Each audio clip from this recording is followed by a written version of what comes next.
I don't really know what I'm going to be doing in this episode exactly. Not episode. We're on Twitch. We're not recording an episode for YouTube. Get your head in the game. I think we will be probably just resetting our stream world that we created last time. Yes. Oh, good. I'm coming out of my television. That's not great. Let's turn that down. Yeah, I think reset the stream world and just gonna create a custom character here.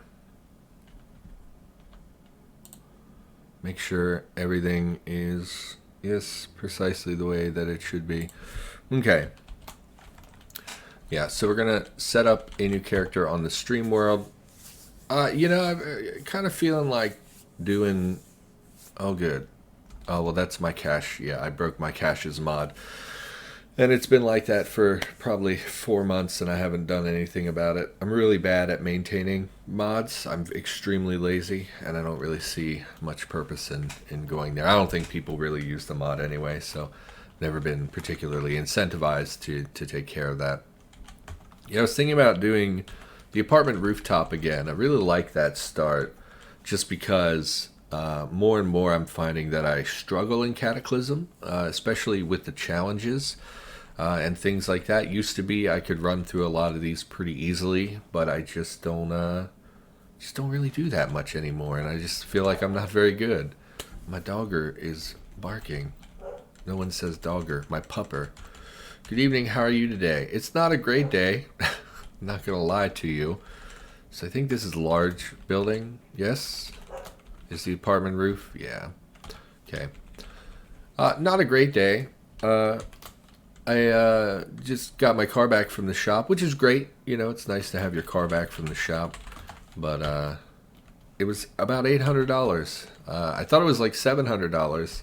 And then today, when I woke up, my family was like, "Oh, by the way, your bill's laying out here," and I checked it, and it's like $795, and it's not even the work that I really needed done.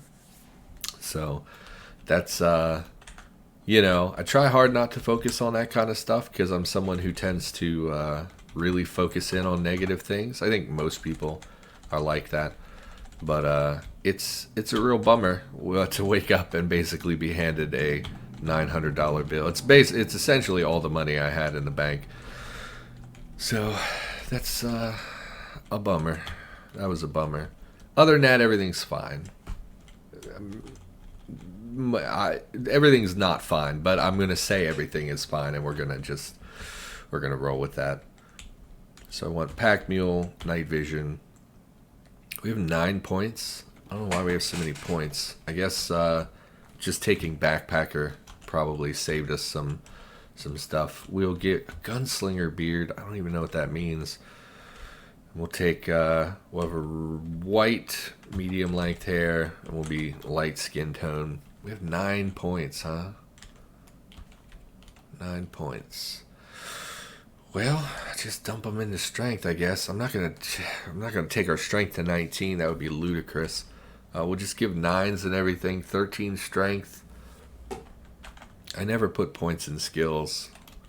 Maybe I should take more positive traits. People always tell me to take quick, and I never do. Could take robust genetics. Are we going to live that long? I don't know if we're going to live that long.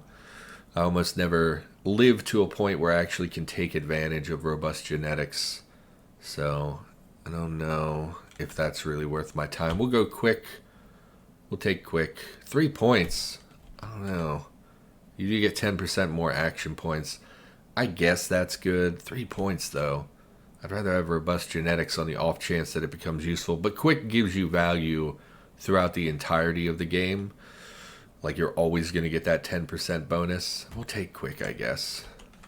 We can put points into skills. I never do this. What would we even put it in? Probably just dodge. Maybe melee, maybe bashing weapons. None of them really matter. We're going to be in the apartment building. What would be a pain to grind? Really nothing. We could take 1 in first aid to help us recover a little more quickly. I don't even think that's really worth the energy. I have been noticing more and more that first aid is one that's a little tricky to get moving. especially if you can't find books. Although any first aid kit gives you that pamphlet that takes you to 1. I don't think that's worth it. Any other traits? Anything for 1 point we could do? We could even get more traits because I usually take Animal Discord. So what do we want? Bookworm. Smell of a good book. Books smell terrible in my experience. I remember being a kid. They're more fun or less boring. I remember being a kid and we would get these boxes of books. Oh, right into the depressing stories. So when I was living in an abuse shelter when I was a child, they really knew that I liked to read. If we could get one more, we could also take robust genetics. What else could we take that is negative? I've already taken all the ones I usually take. We could take squeamish. Squeamish is an easy one. We'll take robust genetics. I think that'll do, honestly. Let's randomize our name. We are Darius Espinoza. Fantastic. We're a backpacker in the apartment rooftop. I don't know what the difference between the apartment rooftops is, but I'm just going to go with the third one. Sure. There was a kid in the abuse shelter. They knew I liked to read. Oh, we started right on the stairs. That sucks a little bit of the fun out of it. Because, like, the only scary part about this challenge is that you start in the middle of the roof. Well, whatever. We'll dive down a couple floors. There's a zombie dog in the way. Okay, then we won't because we should secure a weapon. So let's knock this. Can we punch this down? I don't know if we can. You hear smash, you hear thump. Let's get our stamina back. Hopefully, no. Get our stamina back. They knew I liked to read, so they would give us, they would give me first choice when they would get a new shipment of books in for, like, the library or whatever. Because abuse shelters, if you don't know, are primarily women and children. And they would just bring in these big boxes of books, and I would sort through them. I remember that's where I read the Clue. They used to make these books for kids. They were Clue books. And it was like basically those logic puzzles where you have to sort out who was where and with what item and you know, like Clue. But it was like a collection of small stories about, you know, using the characters of Clue to relay a mystery that you were supposed to figure out using a logic puzzle. And that's where I read all of those, was when we were in the shelter. Hear things dying, probably falling off the roof would be my guess. Give me a second. Some minor issue. No, it's fine. Okay. Yeah, F12 doesn't do anything in Cataclysm. Oh well. Let's look at our gear. We need clothing, of course. We're probably going to find leather jackets here. We're going to find tons of food. Probably some books, maybe some basic medical supplies. Yeah, I mean, pretty much anything, right? We should look into crafting a weapon since we're in a place where we have light and there are going to be materials around. We have the backpack for the time being as well. Do we really want to gather? We should really just pick an apartment and say, hey, this is where our base is going to be. We don't have any skills. What would we craft? Probably just the crowbar is the one I usually make. People tell me about the cudgel being good. We've been partially using that in my tutorial playthrough, but I actually don't like the cudgel very much. It has the rapid strike ability, which is really good in the early game, but I'd rather make something else if materials allowed us to do so. I also don't really want to sit here and look through a big list. I don't really do spears. These require blades, which we're not going to get. Probably should just make the cudgel. The 2x sword is also pretty good, but it doesn't have the rapid strike ability. So I think we will make the cudgel. It's a little low damage for me. And then with the rapid strike ability, of course, it does even less damage because it will strike faster and do less damage. But I think the cudgel will be fine. What do I need precisely for the cudgel? A plank or we need a cutting tool. Should be able to drum up a cutting tool in one of these. I think do you count as a cutting tool? Cudgel. It does. Okay. So we can just make this. Give me a nearby plank. Great. Grab the cudgel. It's a little bit better than having just a plank because it's faster than the plank. It does less damage, but it's faster. It has a, I think, a better to hit. Does a plank have a 2-hit bonus? It does. It's just faster to attack, a little less damage, but it also has those abilities which are good. And so we would want to just find an apartment to set up in so we knew where we were going to dump our stuff. I don't like the idea. How many floors is this? So 1. So top floor, down 1, down 2, down 3, down 4, down 5, down 6 is the ground floor. So I'd like to go down to like floor 3.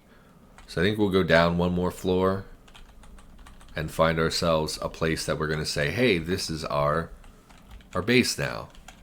So we know where to haul and drop our things. So they've broken into that apartment. There was a zombie dog here when we tried to go down the stairs previously. So just get eyes around us. 2 open apartments.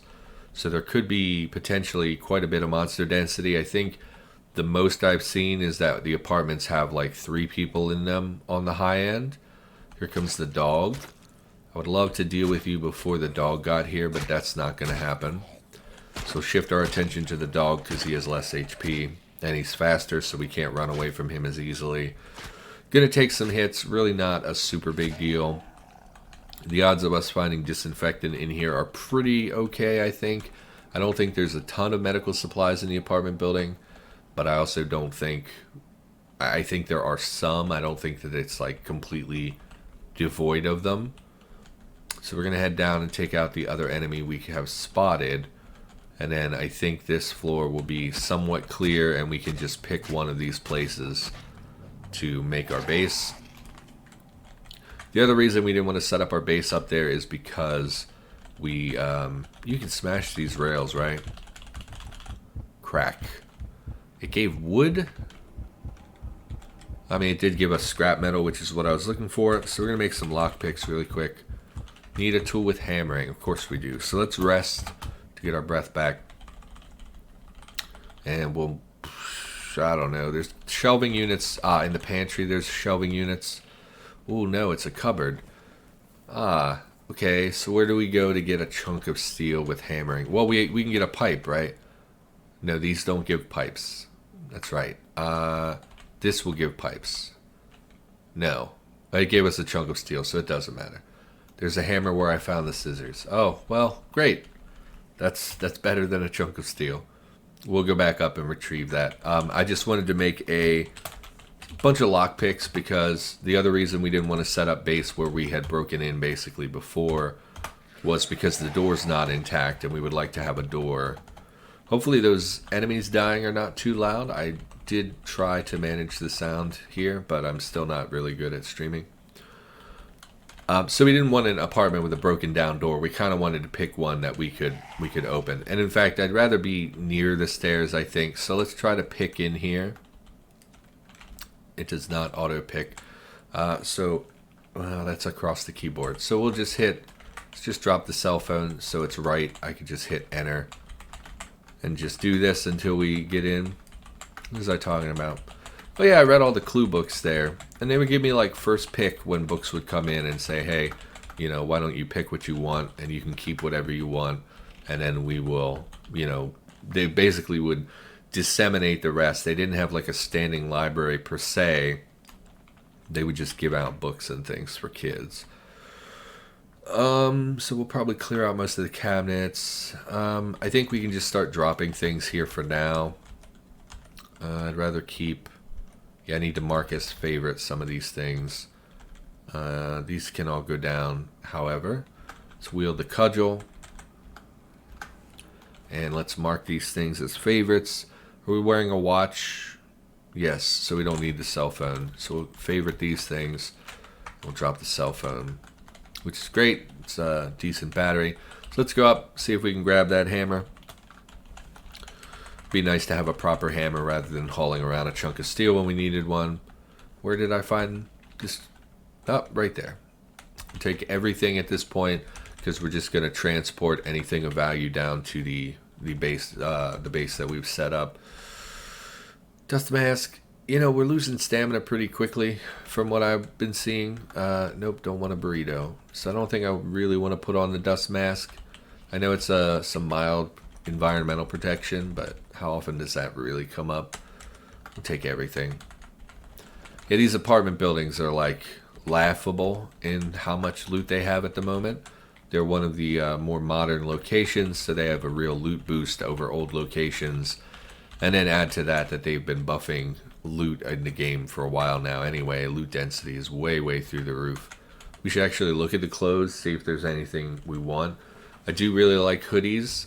It doesn't fit, which is a little bit of some, you know, a reservation that I don't know that I would put it on.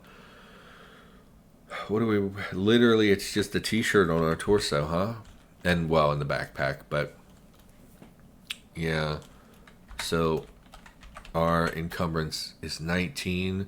That's just because our backpack is kind of full. Yeah, I think we may end up putting on the hoodie for that extra protection and the big pocket. It gives you some pretty decent storage. A light jacket. This one fits, so we may wear that instead of the hoodie just because it fits. No, don't pour the cold water. Take everything. Yeah, I just wanted to start where I kind of knew, like, hey, I'm probably not going to die, so I can just play uninterrupted for an hour or two and not really worry about it.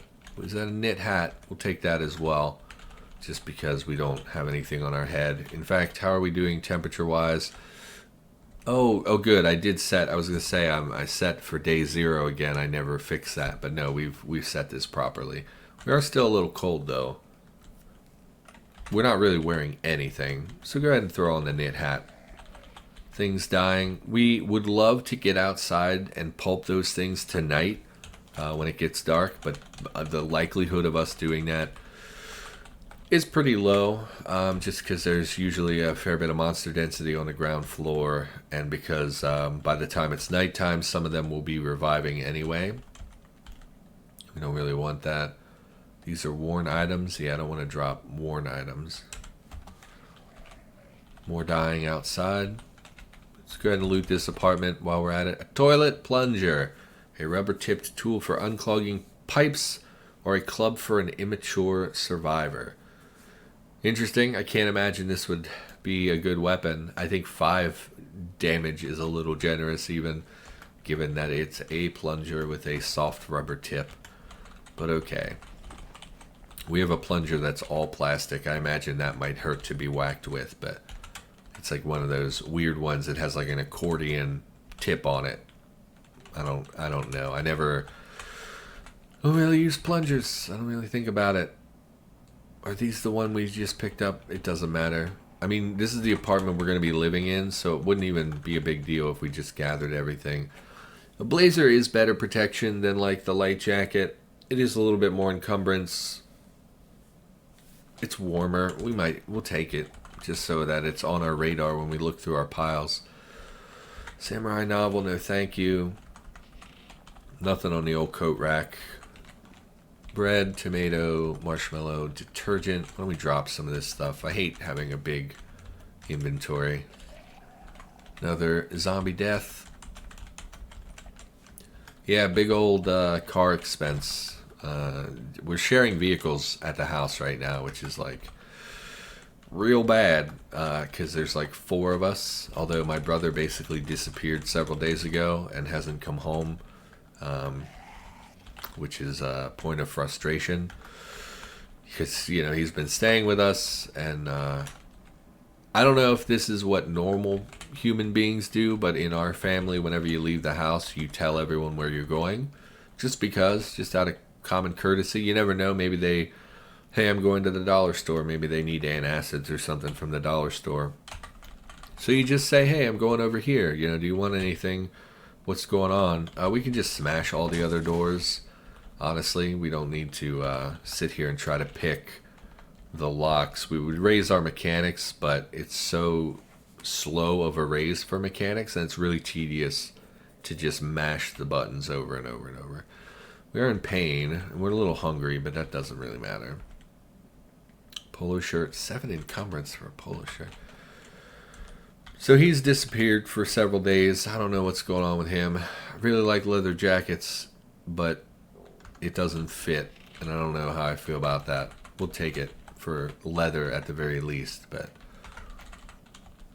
He just up and disappeared. And like they leave the erotic novel, they leave the door open for him. Like they leave the door unlocked because he has some difficulty unlocking the door, just because of some of the limitations that he has.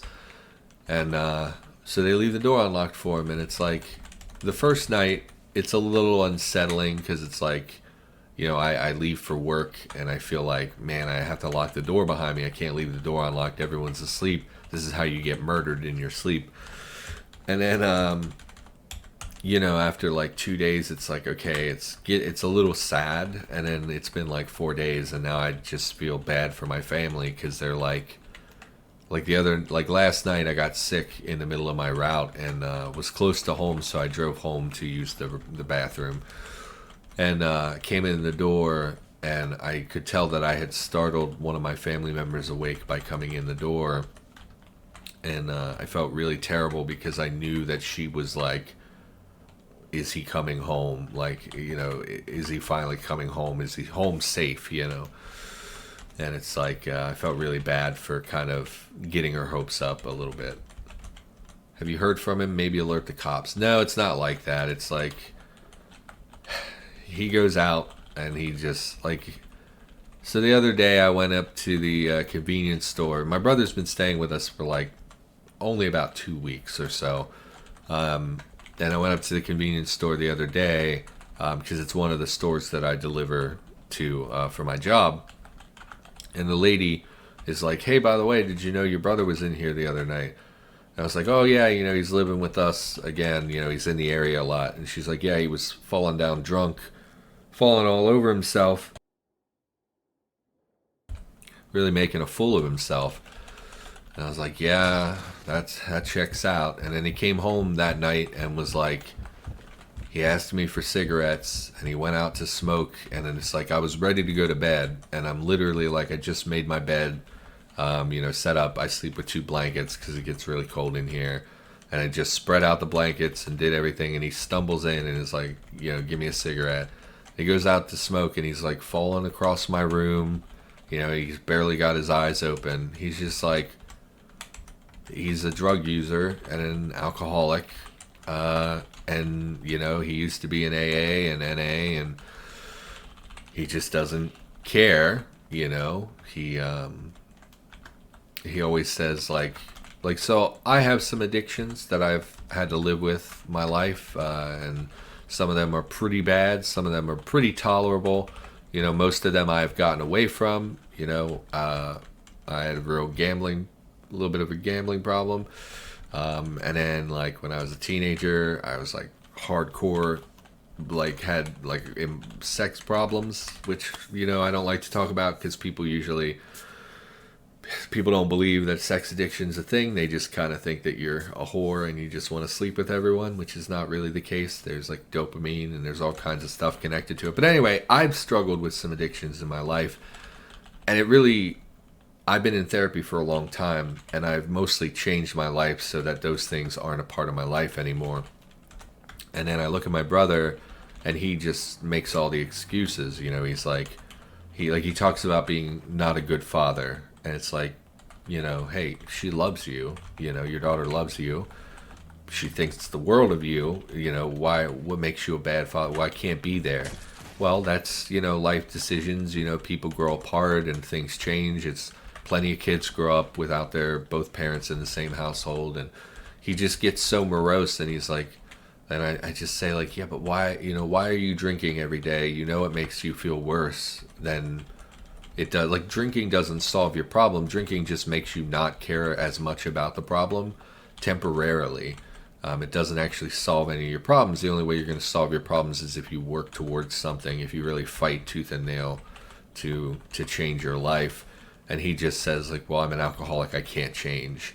And that's like, if you've been in therapy for any length of time, you probably meet people like that. Like, I've been in individual therapy and group therapy for many years. You know, I don't like talking about it too much, but there was a time when I was incarcerated, and they force you into various therapy things depending on what your situation is. You know, if you're a hardcore drug user and you get incarcerated, you go do the drug programs. You know, you can do anger management, that kind of stuff. So I've been in all kinds of therapy, and it's like you meet guys who will tell you that. They'll say like, I can't change. It's who I am. I can't help it. I'm just an alcoholic. I can't control that. And that's what people say when they're not willing, they don't want to try anymore. It's not that you can't change, because anyone can change, is my belief. I believe no matter what you do or where you go in life, that you have the ability to change and become a better person than you used to be. It's just whether or not you're willing to, because it's hard. It's not the easiest thing in the world. And it's hard to come to terms with, bad decisions that you make, and the things the choices you make that you allow your addiction to control you, and all kinds of stuff. And I'm not saying it's easy, and I'm not trying to disparage anyone. It's just, when you meet someone who's like, I can't change because I just am this way, that's, it's not true. And it just, to me, speaks that you're not willing to do the work. That's, I don't know how to say what I want to say, but it's disappointing to see him go through the same thing over and over and over. He can't drive because he had DUI, and he got in trouble for that. And then when he was with his daughter's mother, they committed a burglary many years ago. And I'm pretty sure he was like super drunk at the time, and he went to jail for it. And I really thought that would be the turning point. And, he got out, and, they kind of ended up going their separate ways because of some other stuff. And he's just not happy. And I can see that he's not happy, but I don't know how to help him. My brother has some limitations, so he doesn't think the same way that most people do. He has some mental limitations. He falls in with these crowds because, like, a lot of normal people look down on him because he's different. A lot of quote-unquote normal people will look down on him just because he has some physical limitations and stuff. And he ends up falling in these crowds with people who don't care, and they tend to be these real stoner types, and then that feeds his, that part of him, and he ends up going out and doing dumb things again. Like, he had moved out and was doing well. He had a good job. He was dating a nice lady. And that's like my hope. My hope is always that he'll meet a nice girl who will like take care of him for the rest of his life. But that hasn't really been panning out that way. But he was living on his own. He's got his own apartment. I was like proud of him and thinking like, oh, this is finally, he's, going to be okay. He's going to make it. He has a nice girl. He's living in not a great apartment, but like, it's his and whatever. And then before you know it, the girl's moved out, and he's living with some friends that have moved in with him that he's subletting to, and then his friends aren't paying the bills because they know they can kind of talk him out of it, and not trick him, but like they can take advantage of him and just never pay him, because they'll play up like, oh, well, you're my friend, you can't give me another couple weeks to drum up the money. And then they never pay him, and before long, some of the apartment gets destroyed, and the landlord wants him outside, out, and it becomes a whole, I'm getting evicted, I can't pay my rent because no one's paying me. And then he's living with us again, and I know he's real miserable when he's here because he can't have a lot of the freedom that he has when he's on his own. Not that he listens to our rules, like, I say freedom. For him, that means he wants to drink and he wants to have girls at the house. And my family doesn't really like that, just because they know what that does to him, and he's like, we've talked previously in some series somewhere about how he like invites other people to just come live with us without our consent, and how that can be problematic. And so he can't just do whatever he wants. We try to hold him accountable to certain things, and he doesn't like that. He wants to live however he wants, and that leads to friction with the family. And, I'm pretty uptight about a lot of things, and I get upset, and the family gets upset, he gets upset, and then everybody's mad at each other. And it's unpleasant to live together because everyone's kind of frustrated and gets a little snippy with each other, and it turns into conflict, and it's just awful. It erodes my mental health. I gotta imagine it's not a lot of fun for him.